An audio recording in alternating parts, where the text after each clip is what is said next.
In this video, we're gonna learn how to update our headings inside of Google Docs.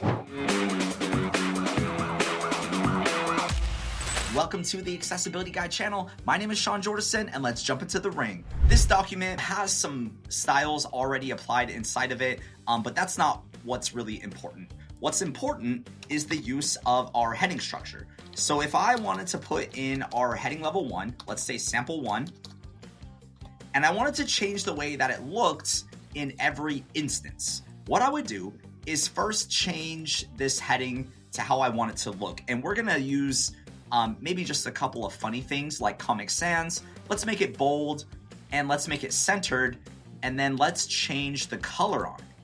Additionally, if we wanted to change some of the line spacing, we can select the spacing option and then custom spacing, and we can choose the paragraph spacing for the line, before and after, and then select OK. Now at this point, if I want to make every heading level 1 look the same exact way in this document, I'm going to select this text, and under the Styles button, I'm going to go to my heading 1, and I'm going to say update heading 1 to match. That will change every heading 1 in my document to this new style. Now, if we want to see what it looks like when we take it over to Microsoft Word, let's do that now. I'm going to select File, then Download, Microsoft Word, and let's open the document. And this is pretty cool. The headings are actually carried over perfectly from Google. However, if we download the PDF, there might be some issues.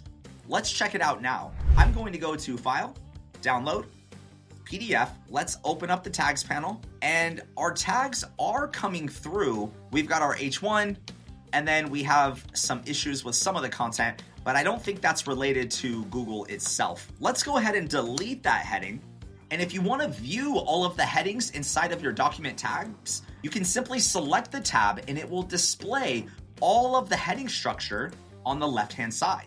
This can be useful for navigating inside of your document. Now, there's one other thing we can do. Let's say we've formatted our heading level 1s, our heading level 2s, and so on, and we want to make sure that we're using them in all of our future documents. What we can do is go to Format, Paragraph Styles, and under the Options button, we can select Save as my default styles. This will set all of our starting styles to the ones that we have applied here. That concludes today's video on how to update the way our headings look inside of our Google Docs and how to update all of our default styles from within Google Docs. If you want to find out how I can help you get accessible, book a meeting with me right now. There's a link in the description for a free meeting. Don't waste any more time. And with that said, I can be your champion for inclusion. Thank you so much for joining me today, and I'll see you next time.